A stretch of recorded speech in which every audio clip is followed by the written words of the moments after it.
un cantito que dice, cuando el pueblo de Dios ora, suceden cosas maravillosas. ¿Lo conoces? Ahora te hago otra pregunta. ¿Lo crees? ¿Por qué te hago esta pregunta? Porque al paso del tiempo y a lo largo de la historia, mucha gente ha minimizado el poder de la oración. Por ejemplo, en el mundo grecorromano, algunos la ridiculizaron. En el tiempo judío, la convirtieron en un ritual religioso. En nuestros días, la oración se ha reemplazado por un rezo sin sentido. Pero realmente la oración sigue siendo poderosa. ¿No te parece? La Biblia así lo enseña. Por ejemplo, cuando Zacarías oró, recibió la revelación de Juan el Bautista. Cuando Pedro oraba, recibió la orden para predicar a los gentiles. Cuando Cornelio oró, tuvo una visión. Y cuando Pablo lo hizo, recibió la vista y también la orden de desarrollar su ministerio. Cuando nosotros oramos, suceden cosas maravillosas. Y Satanás lo sabe. Por eso, en el libro Consejos para la Iglesia, página 582, dice que Satanás y sus huestes tiemblan al sonido de la oración ferviente. Qué interesante, ¿no? De eso vamos a hablar en esta ocasión. Lección número 7, Jesús, el Espíritu Santo y la oración. Te invitamos a que te quedes con nosotros. En un momento, iniciamos.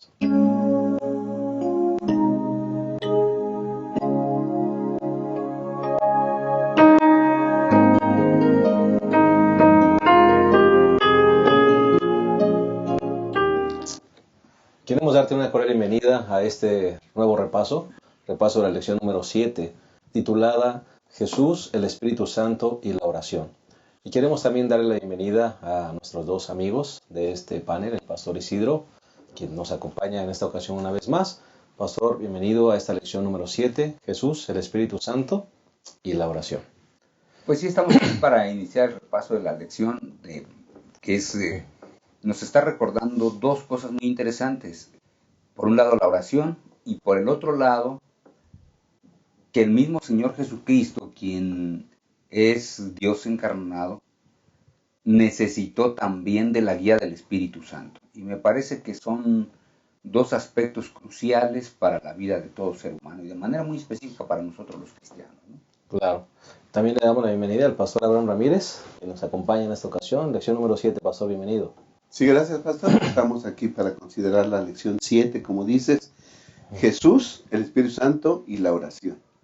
Qué triada tan especial, Sí. ¿no? El Espíritu Santo y la oración, compañeros siempre del Señor Jesús. El Espíritu Santo siempre acompañando al Señor Jesús desde su nacimiento hasta su ascensión, y la oración siempre de parte del Señor Jesús para tener una vinculación con su Padre. Y siguiendo la misma línea de pensamiento, en la lección pasada dijimos que hay que seguir el ejemplo de Jesús. Así es. Y aquí no hay otra más que seguir su ejemplo. Así es. ¿Verdad? Hay que orar constantemente. Amén. Bien, si les parece correcto, vamos a compartir con ustedes lo que sería el bosquejo de nuestra lección, comenzando con el primer punto. Pastor Isidro. De acuerdo a lo que la lección nos indica, podemos hablar en esta primera sección de Jesús guiado por el Espíritu Santo. Este es un aspecto muy importante porque hay personas que dicen que Jesús y el Espíritu Santo son la misma persona. Bueno, lo que nos presenta la Escritura y de manera especial la lección ahora es Jesús también se dejó guiar por el Espíritu Santo, por lo tanto son dos personas totalmente diferentes. Con un solo propósito. Así es. Y el segundo punto, pastor Abraham, ¿cuál sería? Sí, el segundo punto, pastor, una vida ejemplar de oración. Como dijiste, el Señor Jesús nos da ejemplo, y creo que uno de los ejemplos que más debemos de seguir es hacer oración como lo hacía Cristo Jesús. Correcto. Si Él, siendo Dios, tuvo necesidad de la oración, ¿cuánto más nosotros? Claro que sí. Y el tercer punto, nuestra necesidad de orar, justamente. Sí, porque esta es una de las mayores necesidades que la iglesia tiene. Y a veces quizá da la impresión de que a la iglesia se le ha olvidado que es la manera en que los hijos de Dios se comunican con Él. Como que es lo que más descuidamos, ¿no, pastor? Sí, como que nos sentimos confiados. No sé si a veces por los asuntos familiares, de que a veces los hijos se comunican un poco con los padres aquí en la tierra, pensamos que también es con nuestro Padre Celestial. Pero con Él hay que mantener ese sistema de comunicación totalmente abierto para poder decirle a Dios lo que nosotros sentimos, lo que necesitamos, lo que nos causa gozo, lo que nos causa tristeza. Todo eso hay que decírselo a Dios. Y hay que decírselo así. Correcto. Con la confianza de un Con la hijo, con un padre. confianza de que Él nos está escuchando, ¿no? Correcto. Bueno, si les parece bien, vamos a hacer una pequeña pausa y en un momento vamos a dar inicio a esta lección número 7, Jesús, el Espíritu Santo de la oración, que se antoja maravillosa. Quédense con nosotros, ya regresamos.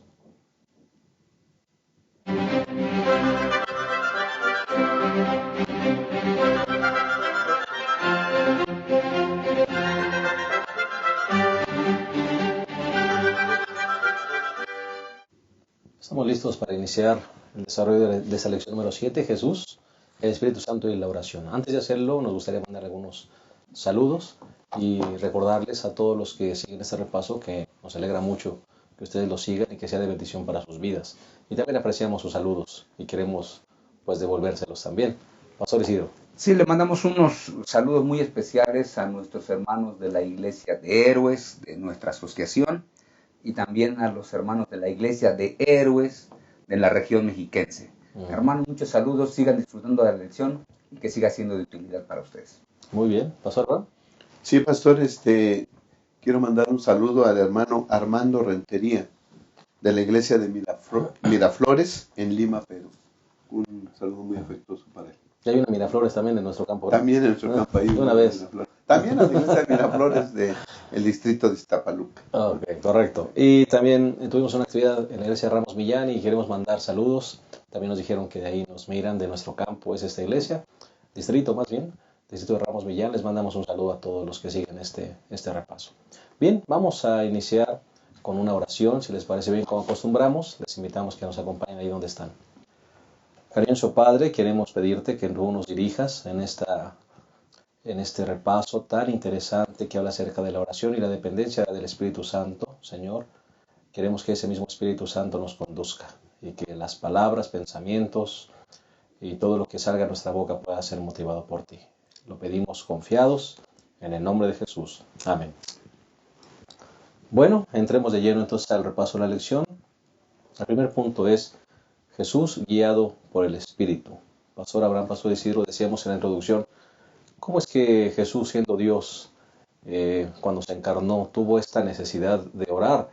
Y Él nos dejó ejemplo de esto, y a veces es algo que nosotros descuidamos, pero la oración, pastor, y la dirección del Espíritu Santo, ahí estuvieron, presentes. Por eso es que es bien importante que nosotros podamos entender, vamos a usar aquí una expresión, la función del Espíritu Santo. Porque la función del Espíritu Santo es diferente a la función que tiene nuestro Señor Jesucristo como el Hijo y la función que tiene el Padre. Los tres tienen una función en el plan de la salvación. ¿Y cuál es la función del Espíritu Santo? Básicamente guiar a las personas para que puedan entender lo grande que es el pecado y la grandeza de la solución de Dios para el mismo. Pero me parece que todos tenemos que entender en primer lugar que la gran promesa del Espíritu Santo que Dios dio y que el Señor Jesucristo dio, registrada en San Juan capítulo 14, dice, versículo 16, y yo rogaré al Padre para que os dé otro consolador que esté con vosotros para siempre. El Espíritu de verdad que el mundo no puede recibir porque no lo ve ni lo conoce, pero vosotros lo conocéis porque está con vosotros y estará en vosotros. Así que, ¿cómo si Jesús, algunos dicen que es el mismo Espíritu, puede ser guiado por el Espíritu? Pues eso, en primer lugar, estaríamos diciendo lo que no dice la Escritura. Hay dos palabras que me gustaría recordar nada más griega para poder entender el asunto de este otro consolador que es el que guía al Señor Jesucristo.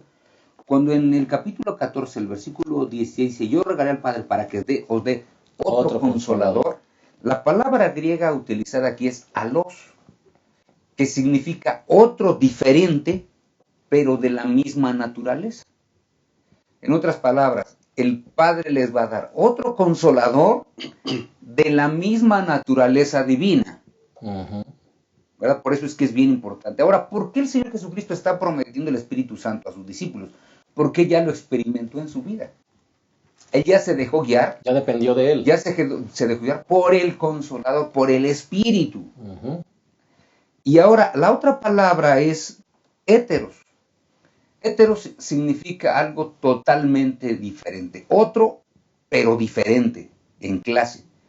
Por ejemplo, cuando nosotros hablamos del matrimonio heterosexual, ¿a qué se refiere? Al matrimonio de un hombre con una mujer. Alguien totalmente distinto. Totalmente distinto. Así que me parece que entendiendo esto, nosotros ahora entendemos por qué el Señor Jesucristo se tiene que dejar guiar por el Espíritu Santo. Es una persona, Porque es una de la persona misma esencia, de la misma pero esencia, diferente. pero totalmente distinta. Y ahora, recordemos, Jesús tenía la naturaleza divina y la naturaleza humana, pero su naturaleza humana necesitaba la dependencia total de la divinidad. ¿Y en quién se aferra? En el Espíritu Santo. La lección, por ejemplo, nos dice que en ocasión del bautismo, el Espíritu Santo desciende a él como una paloma. Bueno, quiere decir que el Espíritu Santo está presente. Por lo tanto, no es el mismo, ¿no? Nosotros tenemos que recordar aquí, en el capítulo 3 de San Lucas, versículo 21 y 22, dice, cuando todo el pueblo era bautizado, Jesús también fue bautizado. Mientras él oraba, el cielo se abrió y el Espíritu Santo descendió sobre él en forma de paloma. Del cielo vino una voz que dijo, tú eres mi hijo amado, en ti me complazco. Así que aquí tenemos las tres personas que componen la divinidad. Así que el Espíritu Santo viene y le dice al Señor Jesucristo, ¿sabes? Te voy a acompañar, por eso lo pone en su hombro, como diciendo, te voy a acompañar en todo este proceso que va a iniciar de aquí en adelante, hasta que llegues a la cruz. Yo te he acompañado y te voy a acompañar, y que toda la gente sepa que yo te sigo acompañando, ¿no? Ya no lo acompañó, pero ahora es para que el Señor Jesucristo tenga la seguridad de que Él estará guiándolo en todo momento. Por eso es que el capítulo 4 del libro de San Lucas, en el versículo 1, dice, lleno del Espíritu Santo, Jesús volvió del Jordán y fue llevado por el Espíritu al desierto. O sea, el Señor Jesucristo es lleno del Espíritu Santo. Entonces puede ser llevado ahora al desierto para enfrentar las tentaciones. Allí se ve lo que usted decía, el Espíritu Santo ahora lo acompaña. Así es, lo acompaña. Lo guía. Por eso es que lo guía, él lo guía, porque dice que el Espíritu Santo, ¿qué cosa? Es el que lo llevó. El Espíritu Santo al Señor Jesucristo lo llevaba a los distintos lugares. A nosotros también el Espíritu Santo espera guiarnos a los diferentes lugares. Nada más que nosotros a veces como que no le damos oportunidad, ¿no? Muy bien, Pastor Abraham. Sí, pastor. El médico Lucas habla acerca del Espíritu Santo en relación con el Señor Jesús. Nos dice el comentario que 17 referencias hace San Lucas en cuanto al Espíritu Santo en el Evangelio y 57 veces en el libro de los Hechos. Así que habla constantemente del Espíritu Santo, Lucas. Y nosotros vemos, ya lo hemos visto, por ejemplo, desde su concepción, en la concepción del Señor Jesús, Lucas 1:35, por ejemplo, dice, el ángel respondió, el Espíritu Santo vendrá sobre ti y el poder del Altísimo te cubrirá con su sombra. Por eso el que ha de nacer será llamado Santo, el Hijo de Dios. Así que desde la misma concepción del Señor Jesús, ahí está el Espíritu Santo. Correcto. ¿No? Y ya leyó el pastor, cuando el Señor Jesús se bautiza, ahí está el Espíritu Santo presente. Cuando es llevado al desierto para ser tentado, ahí está el Espíritu Santo. Capacitándolo, ungiéndolo, ¿sí? Para iniciar su ministerio y también para soportar las tentaciones que le iban a venir. Perdón, pastor, y dejando claro que ni es la misma persona, Jesús, Exacto. Y dejando claro también que no es una fuerza allí rara, no, es una persona. Sí, es una persona y además es divina. Correcto. ¿Sí? Porque solamente una persona divina podía capacitar al Señor Jesús, que también es una persona divina, para seguir adelante en su cometido y en su misión. Así que entonces yo creo que debemos darle su realce propio. El Espíritu Santo es una persona y es una persona divina. No es una fuerza, no es una influencia, no es una gente por ahí, se confunde, ¿verdad? Es una persona y es una persona divina. ¿Okay? Y entonces San Lucas capítulo 4 también habla acerca del Espíritu Santo y el Señor Jesús. Versículo 17, cuando fue a Nazaret, dice que le dieron el libro del profeta Isaías y entonces halló la parte donde dice, Versículo 18, el Espíritu del Señor está sobre mí, por cuanto me ungió para dar buenas nuevas a los pobres, me envió a sanar a los quebrantados de corazón, a pregonar a los cautivos libertad, a los ciegos vista y dar libertad a los oprimidos y a predicar el año favorable del Señor. ¿Quién está con el Señor Jesús? El Espíritu Santo. Capacitando. Y lo capacita para realizar justamente esta obra. Exacto. Ujú. Si el Señor Jesús no fuera ungido por el Espíritu Santo, ¿verdad? Como hombre, no pudiera haber realizado estas cosas. Pero como fue capacitado por el Espíritu Santo, pudo realizar todo esto. Y lo hizo muy bien. Ujú. La fuerza de dos personas divinas actuando. Y el Padre dando su aprobación y la misión del Señor Jesús continuó siempre, ¿verdad? Dirigida por el Espíritu Santo. Amén. Así que vemos que los dos no se podían separar. Correcto. Por eso es que el médico Lucas después agrega en San Lucas 11:13, y si vosotros siendo malos sabéis dar buenas dádivas a vuestros hijos, ¿cuánto más vuestro Padre Celestial dará el Espíritu Santo a quien se lo pida? Es decir, toda persona que solicita la ayuda del Espíritu Santo o la guía del Espíritu Santo, La van a dice seguir. las Sagradas Escrituras, que la va a tener. Qué maravilla. O sea, la va a tener. Qué esperanza. Ahora, nada más hay unas personas que no la van a tener. Porque también en San Lucas capítulo 12, versículo 10, Ujú. es bien claro, dice aquí, todo el que diga palabra contra el Hijo del Hombre, es decir, contra el mismo Señor Jesucristo, le será perdonado. Pero el que blasfeme contra el Espíritu Santo no le será perdonado, lo que se ha llamado el pecado imperdonable, ¿no? Ahora, ¿a qué se debe esto? A la función. Por eso hablamos aquí de que cada quien tiene una función. La función del Espíritu es guiar a la persona al conocimiento del pecado en su vida. Ahora, ¿qué sucede cuando una persona peca contra el Espíritu Santo? Es decir, que no quiere tener nada contra el Espíritu Santo. El Espíritu Santo no puede cumplir su función. En San Juan capítulo 16, versículos 7 y 8, dice, sin embargo os digo la verdad, os conviene que yo me vaya, porque si no me fuera, el Consolador no vendría a vosotros, pero al irme os lo enviaré, y cuando Él venga convencerá al mundo de pecado, de justicia y de juicio. Si una persona rechaza al Espíritu Santo, ¿quién lo puede convencer de pecado? Por eso dice que es el pecado imperdonable. Ya no hay nadie que cumpla esa función. Está perdido. Está perdido. O sea, por eso es que nosotros no podemos decir el Espíritu Santo y Jesús son exactamente lo mismo. No podemos, porque quien cumple la función de convencernos de pecado, de justicia y de juicio es el Espíritu Santo. Cuando yo no acepto esto, ¿quién me puede convencer? Es el que nos conduce a Cristo. Es el que nos va a conducir a. Por eso se llama el pecado imperdonable. Y por eso es que San Lucas 12:10 dice, pero el que blasfeme contra el Espíritu Santo, es decir, el que no quiera tener relación con el Espíritu Santo, no le será perdonado. Y no le será perdonado porque tampoco va a pedir perdón. Porque si no hay nadie que lo convenza de pecado, ¿de qué se puede arrepentir? O sea, es imposible. Por eso, ¿qué se le puede perdonar? Dios no nos va a perdonar ningún pecado que no hayamos cometido porque no lo cometimos.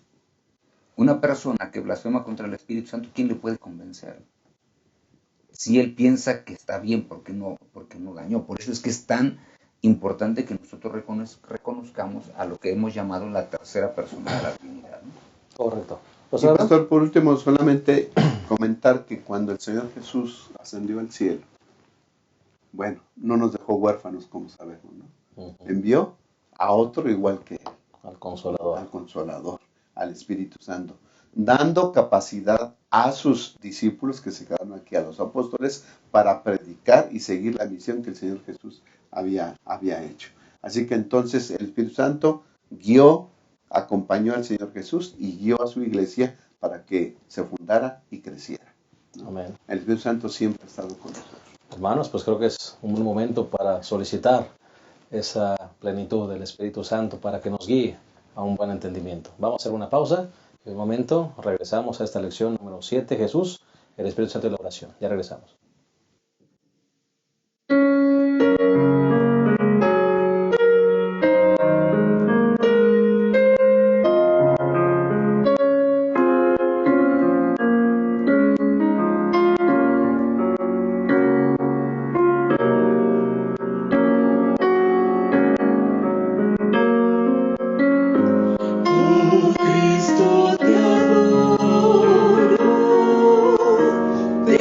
acepto por fe, por ti los caminos del mal ya dejé. De gracia salvaste mi alma, Señor. Por esto de enojos te rindo mi amor. Me viste perdido y en condenación, y desde Calvario me diste perdón. Llevaste por mí las espinas, Señor. Por eso te amo, Señor.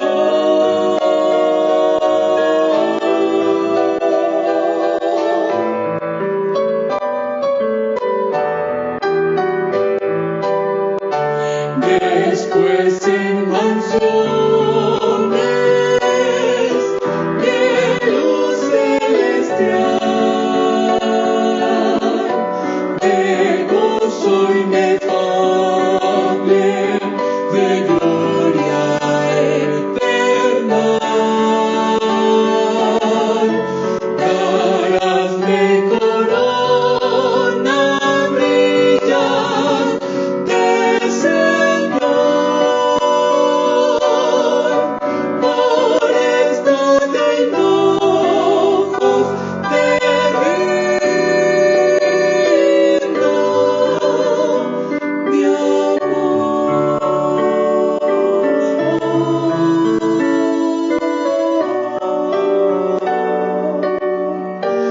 Por esto de enojos te rindo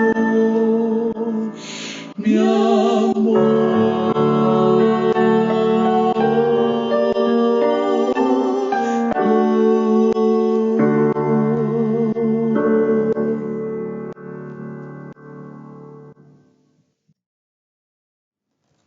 Bien, estamos de vuelta. Estamos analizando la lección número 7 titulada Jesús, el Espíritu Santo y la oración. Vamos a entrar al segundo punto de nuestro bosquejo, que es una vida ejemplar de oración. Decíamos en la introducción cómo es que Jesús, siendo un ser divino, ¿verdad? Y cuando se encarna, pues nos deja un gran ejemplo de cómo debemos vivir una vida de comunión con Dios a través de la oración. Esto es muy interesante, Pastor Isidro. Si nosotros podríamos decir, bueno, si el Señor Jesucristo desde su nacimiento, dice las Sagradas Escrituras, que lo que iba a ser engendrado era del Espíritu Santo, la pregunta sería, ¿y para qué necesitaba orar? Si Él era hijo del Espíritu Santo. Sin embargo, las Sagradas Escrituras dicen, el Señor Jesucristo necesitaba orar como necesitamos orar todos, porque su dependencia de Dios es exactamente la misma que nosotros tenemos. Y vemos una vida de oración desde el capítulo 3 de San Lucas, cuando él inicia su ministerio, en San Lucas 3:21, dice, y cuando todo el pueblo era bautizado, Jesús también fue bautizado, y mientras él oraba, se abrió el cielo. Está él bautizándose, pero no se atreve a iniciar su ministerio sin oración. Es decir, voy a iniciar mi ministerio público, voy a ir con Juan para que me bautice, pero cuando está ahí, antes de que lo bauticen, se pone a orar. Señor, permite que la unción de tu Espíritu Santo pueda ser real y que lo que yo haga de aquí en adelante esté acorde con tu voluntad, ¿verdad? Porque eso es la oración. Pero también en San Lucas, capítulo número 6, un poquito más adelante, en el versículo 12 y el 13, dice las Sagradas Escrituras que aquí tenemos la elección de los discípulos. En esos días Jesús fue al monte a orar y pasó la noche orando a Dios. Hablamos ya en una ocasión anterior de esta lección, cuando el Señor Jesucristo elige a los 12, tiene que elegir personas que van a cambiar el mundo. Y no eran los únicos seguidores que tenía, porque hay personas que piensan que había 12 nada más y oró por eso. No, tenía más seguidores, más gente que se decía discípulos. Y entonces dice las Sagradas Escrituras, el versículo 13, cuando fue de día llamó a sus discípulos. ¿A cuántos seguidores? Tenía más. ¿Y eligió a quiénes? Eligió, dice aquí, a 12 de ellos. ¿12 de quiénes? 12 de los discípulos tantos que tenía. Elige a 12 y les da un nombre diferente. Dice que estos van a ser llamados apóstoles. ¿Cómo es que él los elige? A través de la oración. ¿Quién le indicó? ¿Quién le indicó que esos eran los hombres con los cuales iba a cambiar el mundo? La guía del Espíritu Santo y la oración por el otro. Cuando él ora, pasa toda la noche en oración, y al día siguiente yo no sé si su oración, Padre, que los que vaya a elegir, esos sean los que me ayuden en la misión y los que lleven adelante lo que yo no voy a poder llevar. El día que yo me vaya, alguien tiene que seguir. Y cuando él los elige ahora, no falla. No falla porque algunos dicen que Judas, quien también es mencionado aquí en el último, y Judas Iscariote, quien fue el traidor, algunos dicen que él es el escriba que menciona San Mateo capítulo número 8, que llega y se ofrece, ¿no? Señor, te seguirá donde quiera que vayas. Eso es lo que algunos dicen, ¿no? No sabemos. Pero lo que sí sabemos es que cuando él los elige, no es porque tenía buen ojo, como dicen algunas personas. Cuando hay selección de personal, a veces dicen, oye, ese tiene buen ojo. Yo no sé si aquí podríamos utilizar a los buscadores de talentos, que son buscadores de talentos en fútbol americano, en béisbol, en básquetbol. En deportes. En deportes, donde hay unas personas especializadas para buscar a las grandes estrellas deportivas. Y entonces estos hombres buscan todo. Oye, qué velocidad, si es un pitcher, a qué velocidad pichea, si es un shortstop, cuántas pelotas se le escapan, si es un bateador, cuántos hits anota, todo eso. Y ellos a eso se dedican, y dedican toda su vida a eso. Pero necesitan ver a la gente antes. Porque si no ven a la gente, no lo pueden elegir. Él no puede decir, bueno, esa persona se ve bien, así que me la voy a traer, ¿no?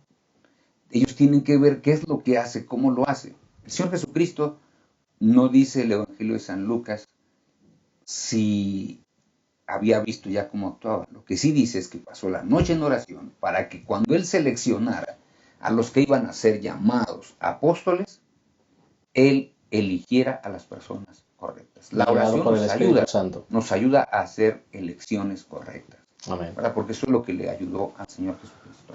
Qué tremenda lección, pastor, y también para nosotros como iglesia que constantemente estamos eligiendo dirigentes, pastor. Mira qué ejemplo de Jesús. Sí, ¿no?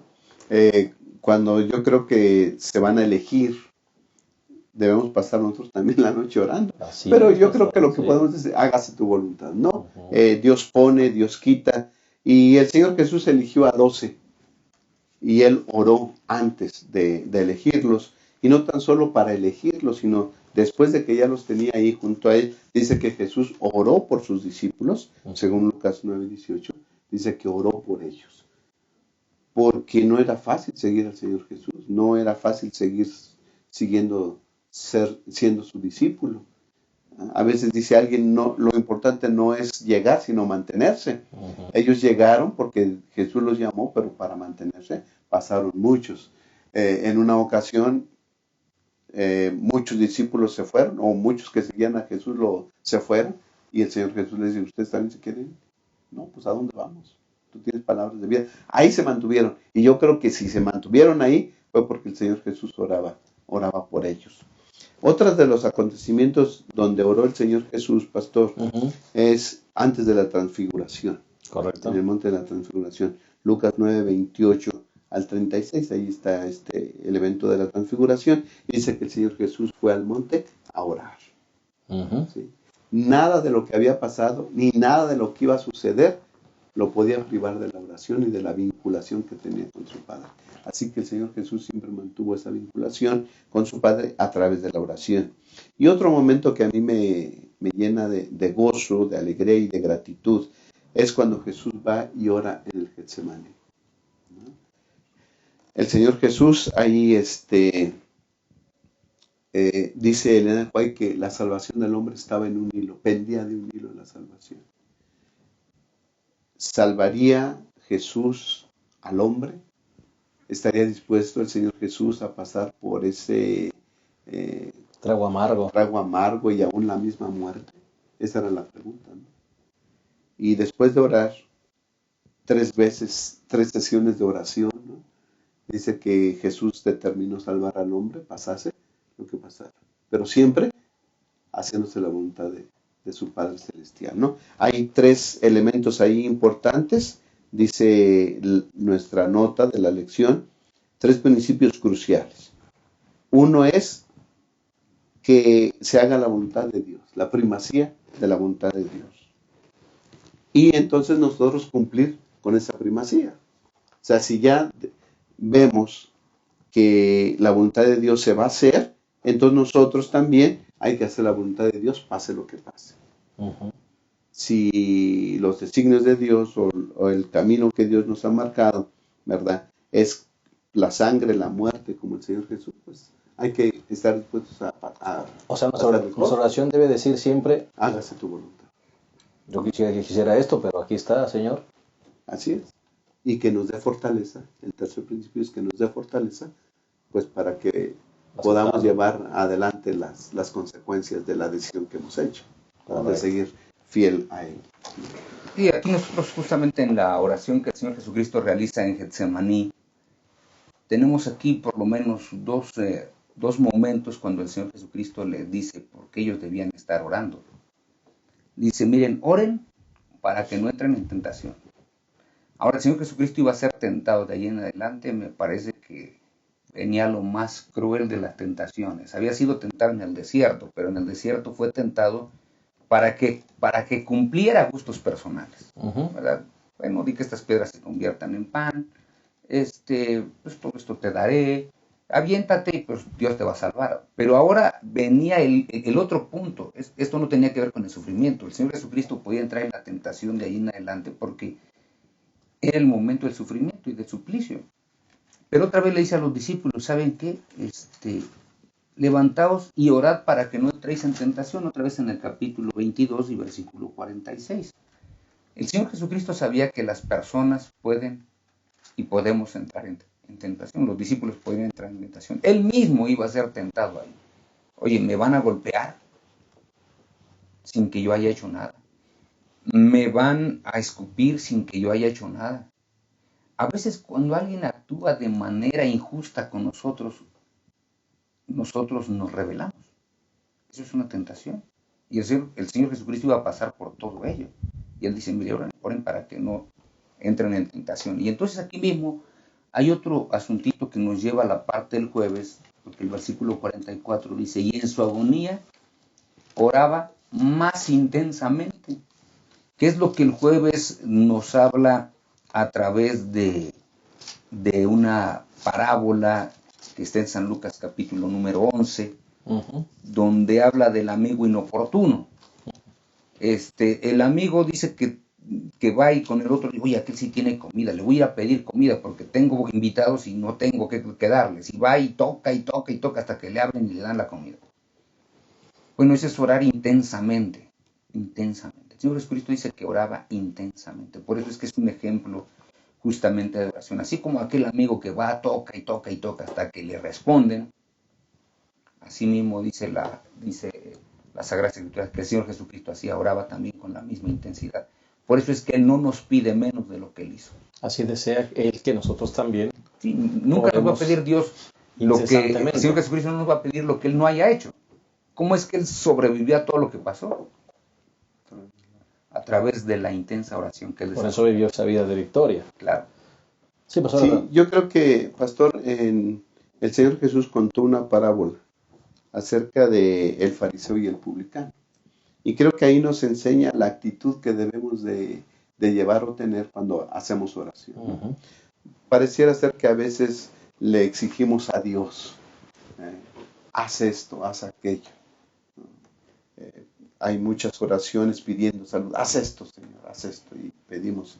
No estoy diciendo la oración ferviente que hacemos cuando un familiar está enfermo, estoy diciendo de algunas personas, ¿verdad? Tal vez de otras iglesias, que la actitud que toman de decir cúralo y Exacto. sánalo, y parece que le están dando órdenes a Dios cuando en el capítulo 18 de Lucas nos enseña la actitud que debemos de llevar cuando hacemos una oración.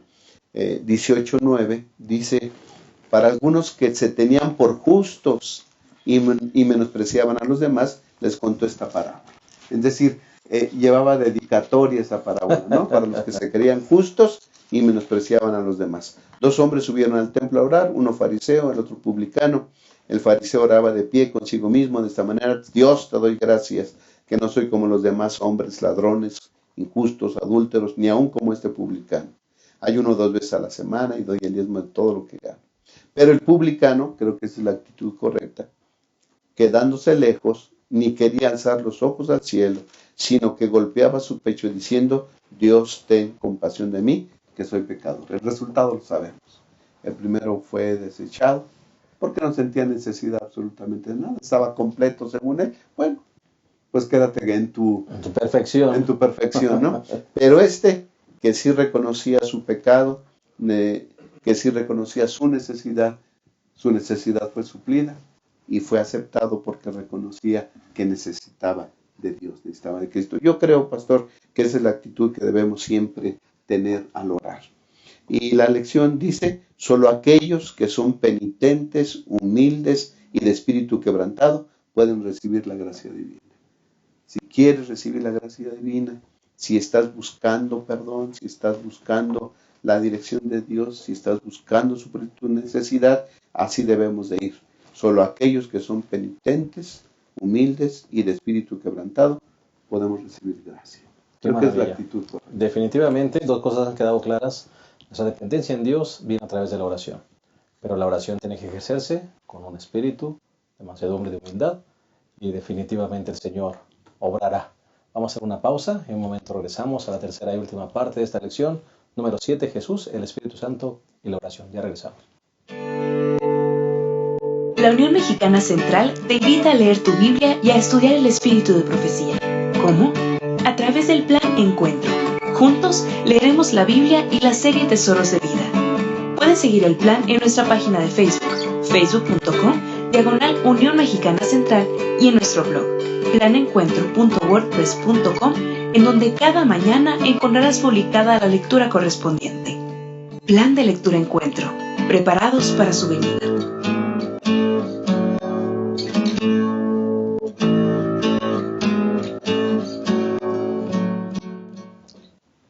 Bien, llegamos a la tercera y última parte de esta lección, número 7, y vamos a entrar al tercer punto, que es nuestra necesidad de orar. Me parece que hasta aquí ha quedado claro que la oración va unida al actuar del Espíritu Santo. Eso justamente sucedió con el ministerio del Señor Jesús. La oración fue una parte vital de su ministerio. Pero creo que una pregunta atinada o buena tenemos que hacernos ahora es: Pastor Abraham, Pastor Isidro, ¿por qué nosotros tenemos que orar? Bueno, ya vimos que el gran ejemplo de oración que es nuestro Señor Jesucristo, Él tuvo que orar para sostenerse y para hacer decisiones. Para sostenerse porque iba a pasar en medio de las pruebas y de las tribulaciones, y para hacer elecciones de las personas con las cuales Él iba a compartir su doctrina durante sus 3 años y medio, ¿no? La lección de esta semana justamente nos dice que nosotros necesitamos orar porque tenemos que reconocer que Dios es la fuente de todo. Por eso cuando el Señor Jesucristo da la oración modelo, ahí nosotros encontramos Padre Nuestro, ¿no? Es decir, Dios debemos aceptarlo como un Dios personal. Y esto es lo que muchas personas no aceptan, ¿no? Hay muchas personas que se les olvida que Dios es un ser personal. Algunas personas lo ven muy alejado. algunas personas piensan que Dios está en todas las cosas. Y algunas personas piensan que Dios es todo. Dios es parte de la piedra, etc. Y entonces dicen, nosotros somos parte de Dios porque somos parte del universo y cosas de esas, ¿no? Lo que enseña la lección de esta semana de manera específica es, Dios es un Dios personal. Por eso decimos, Padre nuestro que estás en los cielos. Es decir, le damos una ubicación específica a Dios. Él está allí. No porque no esté en todos lados. Dios está en todos lados. Pero de manera, vamos a usar una expresión presencial. No es que esté en todas las cosas, que son dos asuntos totalmente diferentes, ¿no? Por eso es que Él tiene una ubicación. Él dice, está ubicado en el cielo. Ahora, ¿por qué no está ubicado en la tierra? Porque si Él se ubicara en este momento en la tierra, con todos estos seres pecaminosos que somos, pues a todos nos destruiría y entonces no quedaría nada. Pero Dios sí se va a ubicar después en la tierra, dice el capítulo 21 del libro de Apocalipsis, que se va a ubicar aquí cuando baje la santa ciudad, etc. Así que eso es lo primero que tenemos que recordar. Dios es un Dios personal al cual nos podemos acercar y a quien podemos recurrir sin ningún inconveniente, ¿no? Y debemos hacerlo con un respeto tal que cuando nos acercamos a Él realmente su nombre, como dice el Padre Nuestro, pueda ser santificado en todas las cosas, ¿no? Correcto, y me gusta mucho esa palabra, pastor, padre, porque cuando uno se refiere a Dios como padre, ¿verdad? Deja uno de verlo como ese concepto que unos tienen de un Dios castigador, que nada más está viendo cuando te equivocas para mandar. Cuando dices padre, pues todo eso, esa palabra cambia todo nuestro concepto de Dios. Sí, porque Padre, nosotros quizá hemos tenido el elemento equivocado cuando algunos veían a Dios como un Dios castigador. En una encuesta que se acaba de hacer hace unos meses atrás aquí en el país, de cómo se imaginan a Dios, ahora la gente lo ve como alguien amoroso, alguien lleno de cariño, etc. Parece que nos fuimos de un extremo al otro extremo. Pero el Padre sigue siendo el Padre. A veces las personas ahora quieren ver a Dios nada más como un amigo, así como vemos a nuestros padres terrenales. Antes nuestros padres actuaban de una manera y los respetábamos como padres. Hoy los chicos dicen, es que mi papá es mi amigo. Y el padre quiere ser amigo y se olvida de ser padre. Dios dice, nunca te olvides, yo soy tu padre, tú eres mi hijo. Te puedes acercar a mí cuando quieras, no hay problema. Pero sigo siendo al final tu padre. Por eso es que siempre lo reconocemos como tal, ¿no? Digo, para no confundir. Ni un extremo ni otro, pastor Abraham. Yo creo que sí, pastor. Dios es superior a nosotros. Yo creo que eso debemos de reconocerlo. Y siempre que vayamos a Él, siempre debemos ir con respeto, pero con confianza. Correcto. Y que estás en los cielos. Ya dice el pastor que hay una ubicación allá, ¿verdad?, donde podemos dirigir nuestras oraciones, ¿no? Santificado sea tu nombre. Creo que debemos nosotros santificar el nombre de Dios en nuestras palabras y en nuestros hechos. O sea, dice, santificado sea tu nombre. Pero bueno, cuando decimos santificado sea tu nombre, estamos diciendo que reconocemos que Él es santo, ¿sí? Estamos reconociendo que nosotros somos pecadores. Y hay que guardar respeto. Que hay que guardar respeto. Y además nosotros debemos ser obedientes en palabras y hechos para santificar su santo nombre, ¿no? Venga tu reino. Yo creo que todos los que hemos creído en Dios esperamos ese momento cuando Él nos ofrezca su gloria, ¿no? Gracias a Dios hemos aceptado su reino de gracia. Su reino de gracia ha llegado a nuestro corazón. El Evangelio se ha predicado y todos hemos escuchado su mensaje y lo hemos aceptado. Ahora solamente esperamos que su reino de gloria se manifieste cuando el Señor Jesús venga y podamos ir a ese reino lleno de gloria al lado de Dios, al lado de Cristo Jesús y al lado del Espíritu Santo. Será maravilloso estar ahí, Claro que el sí. reino de gloria. Sin duda alguna. Y continúa, pastor. Sí, porque después en esta misma oración modelo todavía dice que se puede hacer la voluntad de Dios como en el cielo, así en la tierra. Dios debemos nosotros permitir que haga su voluntad. Su voluntad, ¿cuál es la voluntad de Dios? La voluntad de Dios tiene que ver con la salvación nuestra. Dios quiere salvarnos a todas las personas. Así que nosotros debiésemos decirle, Señor, que se haga tu voluntad en mi vida, es decir, que me pueda salvar a mí. y que pueda salvar a mi esposa, que pueda salvar a mis hijos, que pueda salvar a las personas que amo, porque ese es el propósito de Dios. ¿Qué es hacer la voluntad? Pues que Dios me salve. Ahora, para pasar por el proceso de la salvación, es que Dios me mantenga. Porque hay personas a veces que quizá piensan que la voluntad de Dios es que nos vaya mal.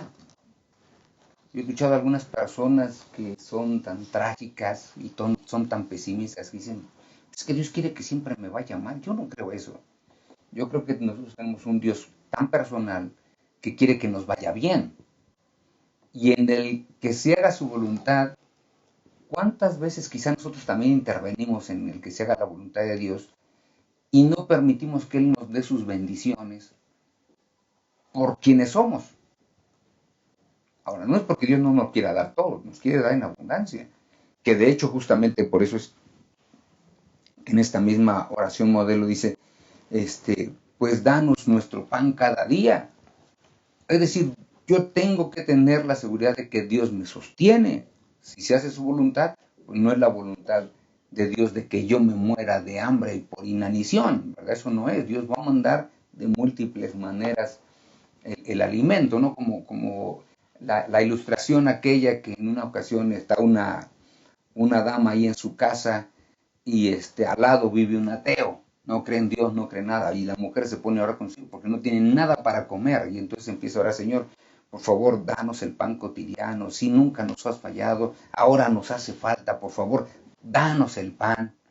Y entonces el otro ateo que está escuchando allá a un lado dice, ¿saben qué? Esta ya lleva orando mucho tiempo, ya estoy hasta aquí. Le voy a mostrar quién lleva el pan. Y entonces él va al supermercado, toca la puerta y le dice, ¿sabe qué? Aquí están las cosas, deje de orar. Y para que vea, Dios no le contestó, yo le traje las cosas. Entonces la mujer alza los ojos al cielo y dice, Señor, gracias porque hasta los malvados los usas para darnos el pan cotidiano. Yo creo que esa es la confianza que justamente presenta la oración modelo, ¿no? Confiando en que la voluntad de Dios se hace, pero nunca nos va a dejar sin lo que necesitamos para sobrevivir. Amén. ¿Verdad? Y por eso yo creo que cuando oramos por el pan, es de gratitud, ¿no? Porque lo tenemos, está en nuestra mesa. Y cuando no lo tenemos ahí, pues tengamos la confianza de que lo vamos a tener. ¿Cómo es que Dios le va a hacer para mandarnos el alimento? No sé. Porque ahí es donde yo me declaro incapaz. No sé cómo Dios le hace, porque Dios puede abrir tantas cosas, como en el caso de esta dama de la ilustración, ¿no? Para que nos dé todo lo que nosotros necesitamos. Por eso es que el libro de San Mateo en el capítulo número 6 dice, mira, no te preocupes por lo que vas a comer, lo que vas a vestir, preocúpate por estar en sintonía conmigo. Es decir, para que me aceptes como que yo soy tu padre y el que te sostengo y el que te tengo aquí en este mundo, ¿no? Para que te vaya bien. No te va a dar todo lo que le pidas, pero te va a dar justamente lo que necesitas. Así es, Dios da lo que necesitamos. Y cuando oramos por el pan nuestro de cada día, pastor, es reconocimiento. Reconocemos que Él es el dador de todas las cosas y dependencia. Sabemos que Él es el que nos da y dependemos todos los días de Él, de nuestra sobrevivencia. Otro elemento de la oración modelo, pastor, es perdona nuestros pecados. Sí, el perdón es el centro del Evangelio. Es feliz aquel que recibe el perdón del cielo, ¿no? Una vida llena de alegría y de gozo la experimenta aquel que se sabe perdonado. Así que entonces creo que esta es una invitación para vivir siempre contentos y felices, ¿verdad? ¿Por qué? Porque hemos sido perdonados en la sangre de Cristo Jesús. Perdona nuestros pecados. Y creo que para mostrar que hemos sido perdonados, creo que la actitud correcta que sigue al saberse perdonados es perdonar a los demás. Aprender a perdonar, claro. Así que entonces Dios quiera que gocemos de esa bendición del perdón y que nosotros también podamos proceder de la misma manera con nuestros semejantes. No sé si, pastor, si aquí podríamos hablar de que esta parte de la oración habla de transfórmanos. Porque para perdonar hay que ser transformado. Y para poder pedir perdón, creo que también, ¿no? Y me parece que ese sería el punto. Señor, transfórmame para que pueda ser una persona que pida perdón y una persona que también pueda perdonar, ¿no? Yo creo que esa es la parte esencial de esta Y sección. el último punto, la tentación, ¿verdad? Líbranos del mal. Sí, porque ya lo dijimos, el Señor Jesucristo pidió que lo guardaran del mal, porque todos vamos a estar expuestos a las tentaciones. Y recordemos, hermanos, las tentaciones siempre llegan de diversas maneras a nosotros. El diablo sabe de qué manera nos puede tentar. A unos los puede tentar con mujeres, a otros con alcohol, a otros con drogas, a otros con dinero. No nos tienta a todos de la misma forma. Pero todos pasamos por las tentaciones y por eso es que al final justamente dice, ¿sabes qué? Y no nos metas en tentaciones y no nos dejes que por ahí nos desviemos y de paso líbranos de una vez del mal, ¿no? Porque si nos libra de la tentación, seguramente ya nos está librando del mal. Y vale la pena decir, pastor, la tentación no es pecado. No, La tentación no es pecado. caer en la tentación, eso es lo que ocasiona el pecado, sí. Pero en cualquier tentación que nos sobrevenga, tenemos la capacidad celestial, porque Dios nos da esa capacidad para salir airosos. Amén. ¿no? Amén. Así que el pecado no tiene por qué vencernos. La tentación no tenemos por qué caer en la tentación. Claro. El Señor nos da poder para salir de ella. Seremos victoriosos en Cristo. Así. Hemos terminado esta lección número 7, Jesús, el Espíritu Santo y la oración, y vamos a despedirnos con palabras breves de todos los que componemos esta mesa. Pastor Isidro. Pues, hermanos queridos, dejémonos guiar por el Espíritu Santo. Tengamos un espíritu de oración para que nos asemejemos más a nuestro Señor y Salvador Jesús. Amén. Pastor Abraham. Bueno, pues creo que un buen consejo sería orar sin cesar, ¿no? Como dice el pastor, hay que estar en un ambiente de oración constante, sobre todo estar vinculado con Dios, con el Padre. Eso es lo que hace la oración. Entonces vivamos una vida de vinculación permanente con el Padre. Correcto. El siervo de Dios dice que la oración no baja a Dios, nos sube a nosotros, nos eleva a Él. Y la oración seguramente será el gran secreto para mantener una vida victoriosa, como decíamos al final. Que Dios nos bendiga, que nos haga hombres y mujeres de oración y podamos vivir en comunión con Él hasta que finalmente podamos estar un día con Él disfrutando las delicias celestiales que nos tiene preparados. Gracias por haber estado con nosotros. Te esperamos la próxima semana en un repaso más de nuestra lección. Que Dios les llene de ricas y abundantes bendiciones. Hasta la próxima.